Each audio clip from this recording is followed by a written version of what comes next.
d'abord vous remercier très sincèrement. Remercier le corps académique avec à sa tête le recteur, le corps scientifique, les administratifs de l'université. Quand nous avons choisi ce thème de la problématique de développement de la République démocratique du Congo, Congo terre d'espoir, les intervenants de tout à l'heure vous ont démontré toute l'importance de ce thème. En fait, nous avons voulu démontrer que nous sommes aujourd'hui en enfer, mais c'est un paradis que nous avons transformé en enfer. Le ministre d'État Moïndo Nzangi a bien expliqué qu'en 1960, nous étions parmi les 10 meilleures économies du monde, donc au paradis. Mais aujourd'hui, nous sommes parmi les 5 pays les plus pauvres au monde, nous sommes en enfer. Ce n'est pas l'œuvre des extraterrestres, c'est l'œuvre du Congolais, pas vous, des dirigeants successifs. Nous devons dire notre mea culpa ici et amorcer la révolution sur le plan managérial, sur le plan de la gestion de la chose publique. On a démontré que ce pays a des atouts certains. Le Congo aujourd'hui, c'est l'espoir de l'humanité à tout point de vue. Qu'il s'agisse de la faim dans le monde, nous pouvons résorber 2 fois le déficit alimentaire mondial, on l'a démontré. Qu'il s'agisse du réchauffement climatique, qui nous semble la 2e solution. Qu'il s'agisse de l'énergie propre, non polluante et renouvelable, nous sommes Inga, nous sommes le fleuve Congo, nous sommes vraiment un océan de rivières.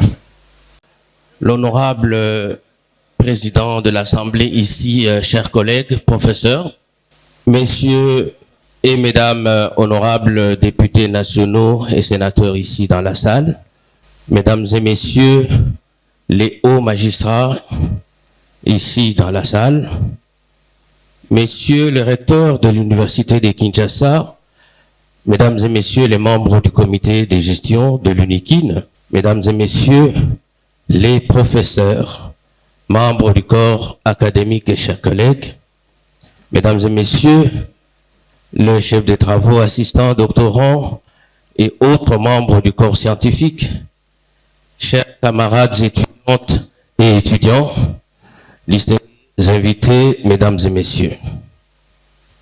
C'est pour moi un réel honneur et bonheur de prendre la parole aujourd'hui devant cet aréopage d'intellectuels réunis autour de la science pour échanger, partager les expériences entre intellectuels autour d'un thème aussi important que celui du développement économique de notre pays. Avant d'aller en profondeur de ma communication, je voudrais m'acquitter d'un agréable devoir qui est celui de féliciter une fois de plus le professeur docteur Vital Kamerhe, qui aujourd'hui est à l'honneur. J'ai été privilégié d'avoir travaillé avec lui dans un cadre hier. Mais surtout, j'ai eu le bonheur d'être l'un des témoins oculaires. Effectivement, dans une assemblée scientifique, l'on ne peut s'empêcher de pouvoir se référer à certaines traditions universitaires, en ce compris le remerciement et les félicitations. Ça fait partie de la culture universitaire. Et donc, j'ai eu le privilège de vous accompagner lors de votre soutenance des thèses, mais aussi lors de la remise des insignes, n'est-ce pas, académiques, à l'issue de cette brillante soutenance. Voilà pourquoi, l'occasion faisant le larron, je ne peux m'empêcher de réitérer aujourd'hui mes félicitations, parce que vous avez n'est-ce pas, rejoint la grande famille que nous appelons des docteurs, c'est-à-dire des connaisseurs, entendu dans son sens latin, doctus, celui qui connaît. Et donc, bienvenue dans cette famille universitaire qui est fondée sur le partage des connaissances. Je voudrais à mon tour remercier le professeur Dr Vital Kamere qui m'a associé à cet exercice, mais également mon alma mater, l'UNIKIN, à la tête les recteurs ici présents et tous les professeurs, pour placer ma contribution sur la stratégie de la diversification économique comme pilier du développement de la RDC. Je pars de quelques questions. Pourquoi devons-nous diversifier notre économie? Parce que depuis 1960, il a été dit que notre économie était basée sur l'extraction des minéraux. Mais pourquoi on les exportait? C'était pour des besoins de construction de l'Europe. Alors, est-ce qu'aujourd'hui, devons-nous continuer à exporter nos minéraux pour une Europe déjà construite? La réponse est non. Donc, nous devons maintenant imaginer une solution à nous qui permettrait à ce que nous bénéficions de ces minéraux-là. Deuxième question, quelle est la demande mondiale qui peut fonder la stratégie de diversification économique? Première réponse, nous avons 7 milliards d'habitants sur la Terre, nous avons 100 millions en RDC, nous avons 1,4 million en Chine, nous avons plus de 300 millions aux États-Unis, et tous ces millions et ces milliards sont des bouches à nourrir chaque jour. Donc la première réponse de la diversification de l'économie partirait de la réponse à ces bouches-là à nourrir. Comment la RDC peut participer à nourrir les 7 milliards en ciblant ne fût-ce que 10 ou 20%. Quelle est l'autre demande mondiale? Parce que les autres ont diversifié leur économie en étudiant la demande mondiale. Aujourd'hui, l'autre demande mondiale se situe au niveau du réchauffement climatique. L'Europe a voté une loi, le Parlement européen, d'ici 2035, tous les véhicules à moteur thermique vont disparaître de la circulation. Et on va utiliser des véhicules électriques. Donc en 2035, il y a un besoin de 500 millions de véhicules électriques dans le monde.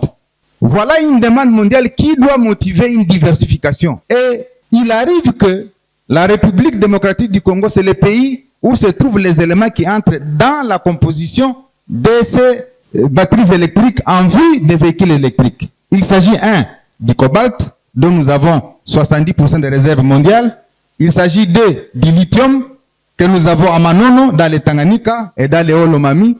Il s'agit, du nickel, que nous avons dans les Kasaï central.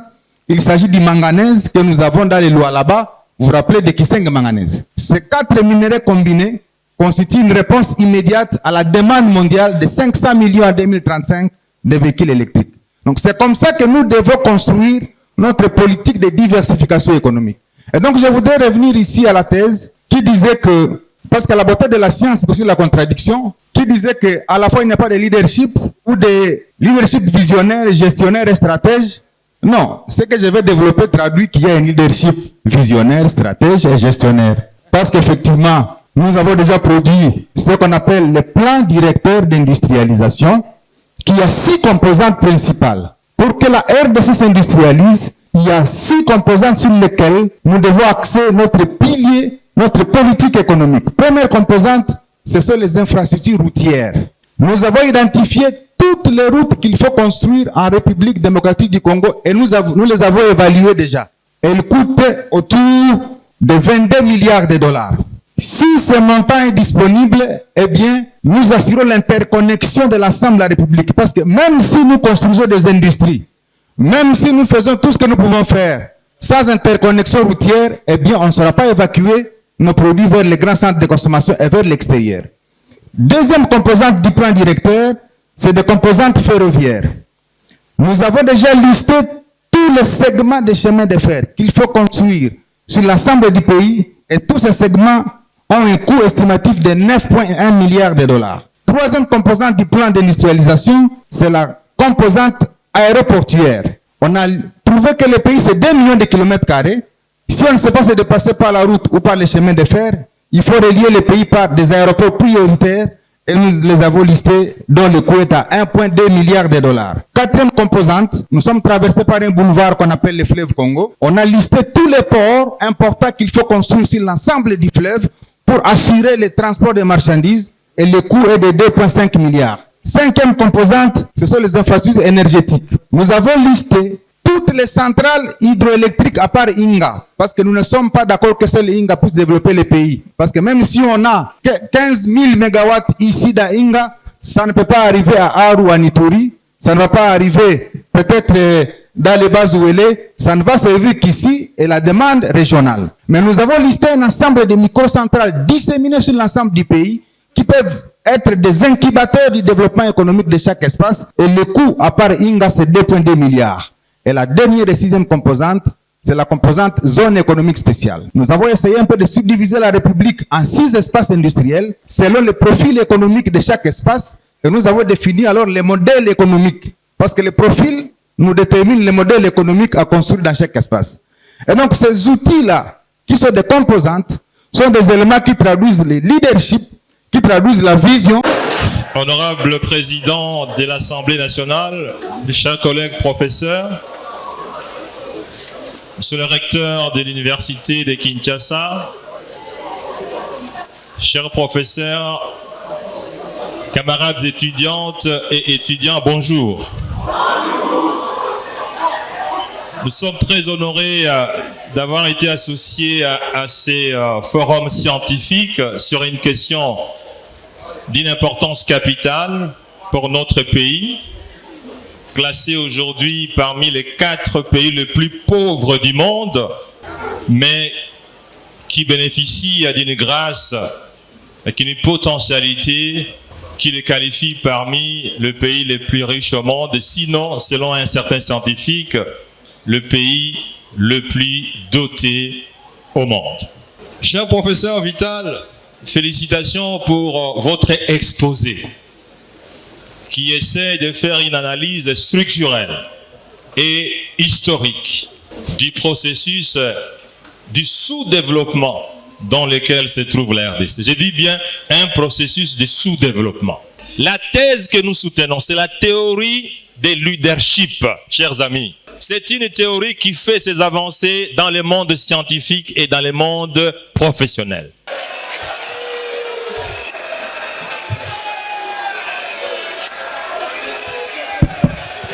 Camarades étudiants, oh!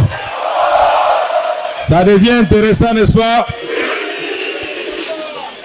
Je crois que le professeur Matata a bien résumé ce que j'ai dit. J'ai dit que le Congo, c'est une terre d'espoir. Pourquoi? Parce que doté des ressources naturelles incommensurables. 2. J'ai cité George Soros, qui avait parlé de la malédiction des ressources naturelles. Et j'ai dit qu'il avait menti parce que le même Congo, avec un bon système de production, a fait ses preuves à l'époque. Mais malheureusement, les modèles léopoldiens, les modèles coloniaux ne sont plus des modèles à reproduire. Voilà pourquoi le but de cette conférence, nous devons faire une véritable révolution avec les amis comme Jean-Lycée Boussa, comme Paloukou, comme Matata Pogno et les autres ensemble. J'ai terminé avant de vous remercier, de vous dire qu'il y a des préalables.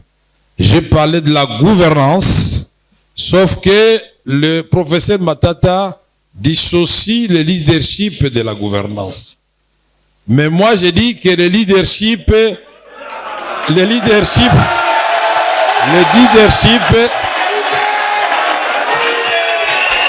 camarades, oh, il ne peut y avoir de bonne gouvernance sans leadership de qualité. Et je crois avoir dit ici, camarades, oh, je crois avoir dit ici qu'il est temps, comme le recteur me l'avait dit dans son bureau, que les savoirs et les savoir-faire soient connectés aux dirigeants congolais qui sont apparemment en déficit en cette matière. Et il n'y a pas de honte en cela. Et il n'y a pas de ministre omniscient. Et la plupart des ministres qui brillent d'ailleurs au gouvernement sont ceux qui recourent aux intelligences ici des universités. Et j'ai terminé, cher Matata, je vous remercie pour les éloges que vous m'avez fait tout à l'heure. J'ai terminé en disant que vous professeurs comme moi, étudiants, notre cher recteur, qui est aussi un grand rhétoricien de qualité, quand je l'ai entendu parler, nous devons faire ce que j'ai appelé l'union sacrée des intelligences congolaises. Et j'ai ajouté ceci, qu'on ne développe pas un peuple. Il ne faut pas attendre que le Fonds monétaire international vienne nous développer, non. C'est nous-mêmes qui devons dire ce que nous voulons, où est-ce que nous voulons amener le pays. Nous mobilisons d'abord le capital humain, nous le formons, nous le mettons à niveau et nous exploitons nos ressources avec une mobilisation optimale des ressources. Le Fonds monétaire, la Banque mondiale, la BAD et les autres fruits de coopération bilatérale, c'est dans les cas de partenariat, puisqu'il y a le privé aussi qui intervient. Mais avant tout, nous-mêmes devons mettre un système compatible avec le développement en place. Je vous ai dit, le système de la République démocratique du Congo sans modèle de développement de 1960, même si vous appelez Obama ici, il va échouer. Même si vous appelez Jinping, il va échouer. Appelez Macron, il va échouer. Puisque les mêmes causes vont produire les mêmes effets. Je voudrais en parler un peu. Les Belges ne l'ont pas fait. Les Belges savaient qu'il y avait l'Obito.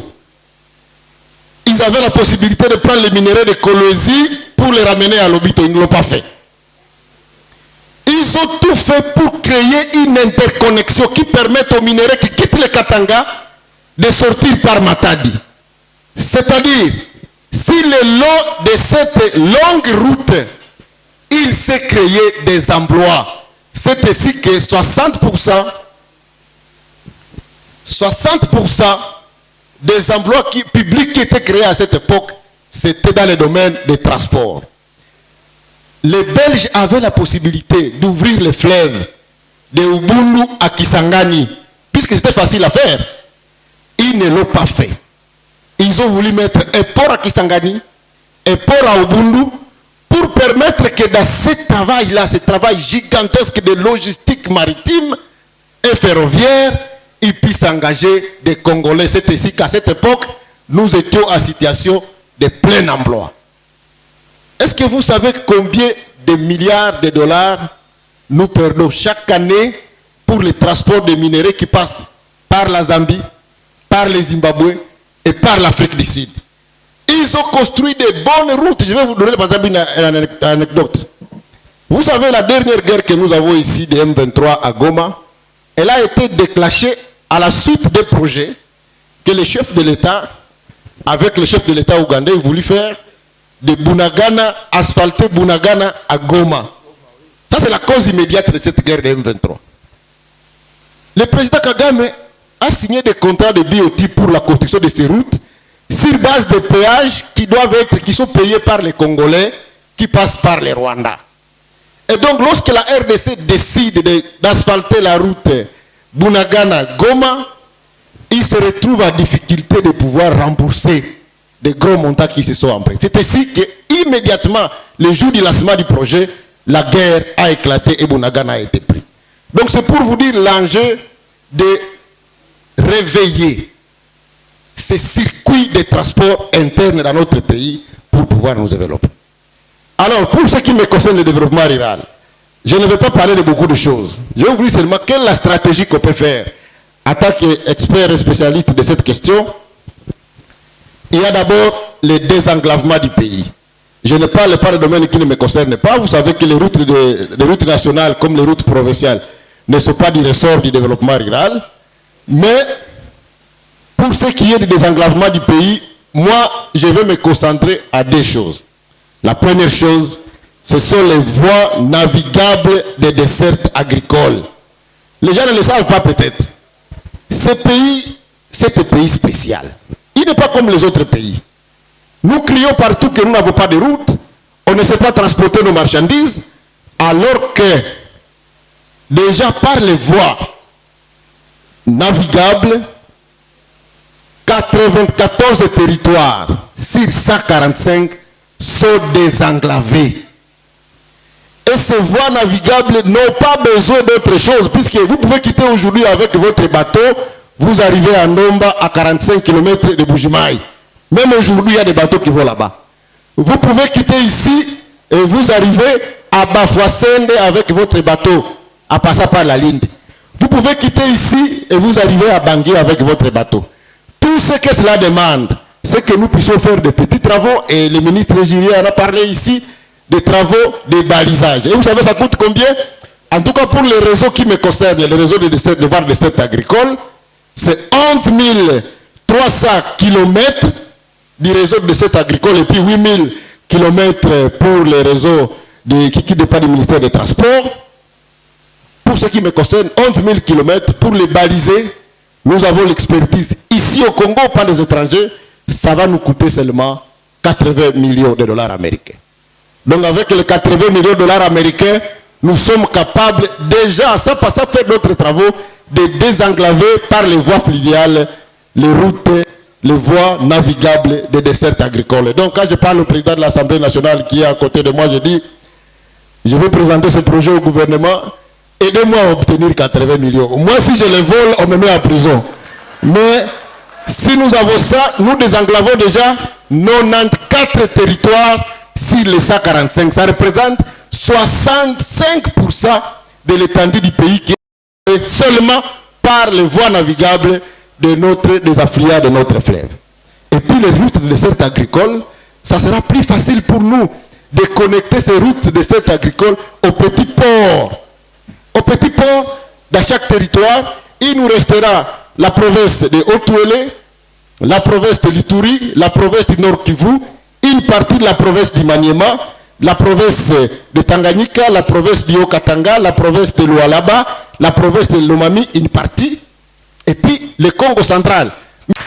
Alors moi je vais parler de développement rural et périurbain, et je vais dire la RDC à l'école du pragmatisme. Vous l'avez suivi depuis le matin, nous avons vraiment de la matière. Nous avons déjà fait des études, on a déjà fait des recherches, nous avons des éminentes personnalités qui connaissent bien le pays et qui connaissent les secrets du développement de ce pays. Mais tout le monde se pose la question, avec tout ça, pourquoi sommes-nous encore pauvres? J'ai découvert quand je suis arrivé au gouvernement que ceux qui sont choisis au gouvernement, c'est parmi la crème des crèmes des intelligences de la RDC. Et moi-même, je me suis posé la question, pourquoi sommes-nous toujours pauvres? Pourquoi on ne réussit pas à décoller? Donc, je vais vous parler à quelques minutes de deux plans simplifiés de développement de la RDC. Une petite histoire. Le développement rural, quelle stratégie? On va parler du désenclavement du pays, l'organisation des villages et les projets économiques intégrés. Pour ce qui est du plan simplifié de développement de la RDC, un jour, j'étais au musée de Tervuren. J'ai rencontré un type et il m'a posé la question, il a dit, c'est toi Moïse Donzangi? J'ai dit oui. Et il m'a dit, mais je sais que tu es économiste, il y a un petit livre ici qui peut t'intéresser. Il m'a ramené le plan décennal et quinquennal pour le développement économique de la RDC 1949 et 1959. Et c'est le seul, je dis bien c'est le seul plan économique de la RDC qui a marché. Le seul plan qui a marché. 49-59, c'est le plan d'après la guerre. Mais que contient ce plan? Puisqu'on ne le lit pas. Parfois on parle des Belges du mauvais côté. La seule case qu'il faut supprimer de ce plan pour être pragmatique, c'est la case qui concerne la distinction entre les noirs et les blancs. Il y avait des quartiers noirs et des quartiers blancs. Il y avait des emplois réservés aux blancs et des emplois réservés aux noirs. Mais tout le reste, c'est encore valable jusqu'à aujourd'hui. Et si on revient à ce plan-là, on va bien réussir. Il n'y avait pas beaucoup de Français. Le plan avait seulement 4 composantes. La première composante, les ressources naturelles. Et dans cette composante, il parle d'exploitation intensive des ressources minières comme les diamants, comme le thym, le cuivre, l'uranium, le cobalt. Aujourd'hui, nous, on peut ajouter l'or, on peut ajouter la cassiterite ou les 3T, et ainsi de suite. Exploitation intensive. Deuxième composante, industrie minière. C'est-à-dire qu'à côté de l'exploitation intensive, par exemple, du fer, on met une industrie du fer pour que, afin tout ce qu'il y avait comme chemin de fer, toutes ces barres de fer qui étaient utilisées pour construire les chemins de fer en RDC étaient fabriquées où? En RDC avec les minerais congolais. L'industrie minière, il y avait les infrastructures. Les Belges ont construit des barrages, ils ont construit des chemins de fer, ils ont construit des voies navigables. Et je vais y revenir. Et puis, l'agriculture et l'élevage. Il y avait un plan pour stimuler l'élevage et les activités agricoles. Ils se sont arrêtés là. Ils n'ont pas parlé de tous les discours que nous avons suivis pendant plus de 10 ans, pendant plus de 15 ans, cadre macroéconomique, je ne sais pas quoi que ce soit, alors que sur terrain, ça ne réalise pas grand-chose. Ressources naturelles, industrie minière, infrastructure, agriculture et élevage. Ils se sont arrêtés là-bas. Et ça a marché. Ce qui fait qu'à 60, à 59, bien sûr, à la fin de ce plan, la RDC était pratiquement le 10e pays le plus développé du monde. Voilà. Et je me pose toujours la question, pourquoi on ne veut pas revenir à cette histoire, puisque tout ce que nous avons eu à faire en tant qu'élite congolaise, ça a été de détruire ce qui avait été construit à cette époque. Alors, quels sont les enseignements? C'était un plan simple, basé sur des choses facilement réalisables. Deuxième enseignement, production minière, agricole, forestière intensive. Troisième enseignement, répartition de la production sur toute l'étendue du territoire national. On n'a pas concentré les investissements à un seul espace. Quatrième enseignement, industrie de transformation. Et puis, les réseaux internes de transport. Je suis de l'école de Kwame Nkrumah et de Jean-Jacques Rousseau, ainsi que Lombea Bosongo, mon maître. Je résume en disant, l'économie est ce que l'État fait d'elle. Donc, autrement dit, l'État tient l'économie en état. Et donc, vous, comme le professeur, vous avez soulevé des problématiques. Mais maintenant, comme acteur politique, vous êtes des solutions parce que l'État. Que faire? Qu'est-ce que vous proposez concrètement? Le professeur Bolima a dit que l'État, l'économie est ce que l'État fait d'elle. Vous n'avez pas tort. Mais c'était tout l'objet de notre démonstration ici. Et nous avons dit que nous ne sommes pas maudits, mais c'est nous. Puisque l'État, ce n'est pas quelque chose d'abstrait. L'État a ses représentants. Et nous avons dit, nous devons changer effectivement, parce que nous n'avons pas pris la mesure du drame qui nous guettait quand nous avons eu l'indépendance politique. Pendant longtemps, on a fait des programmes, mais on n'a jamais pensé à avoir un modèle de développement économique purement congolais, adaptable à toutes les réalités multiples de notre pays. Et l'État, aujourd'hui, nous avons décidé, nous qui sommes à l'Assemblée nationale et ceux qui sont à l'exécutif, de travailler ensemble dans la séparation des pouvoirs. C'est-à-dire, en d'autres termes, Madame la Première ministre est venue vous dire ce que l'État compte faire pour l'économie. Nous allons chiffrer tout cela et nous allons adopter à l'Assemblée nationale. Et ça rejoint ce que le professeur Milala a dit. Quand on adopte le programme, quand on affecte l'argent de l'État, mais la redevabilité. Est-ce que vous savez qu'il y a la loi des finances publiques qui n'a pas encore été abrogée? Même $1 de l'État qui sort appelle en retour un justificatif. Mais pour le moment, on ne le fait plus et tout le monde trouve ça normal. Personne ne demande et je vais demander au ministre des Finances de reprendre ses prérogatives. Puisque nous avons le principe de l'unicité du compte de l'État, l'argent de l'État qui sort doit rentrer. Au niveau des entreprises publiques, au niveau de l'université, des instituts supérieurs, cet argent qui sort doit rentrer. J'aimerais savoir quelle est la contradiction principale du Congo. Quand on n'a pas encore résolu la contradiction principale, tout le monde fera ce qu'il voudra. La contradiction principale du Congo, je crois que c'est la moralité. Comment moraliser, comme il a dit, il faut, quand on affecte des ressources de l'État, les rubriques sont connues, mais il faut qu'il y ait des mécanismes de contrôle, mais en même temps, il faut qu'il y ait des mécanismes d'évaluation, suivis des sanctions positives ou négatives. Dans un pays où il n'y a pas de sanctions, vous pouvez tout dire, l'argent va entrer comme dans un trou sans fond.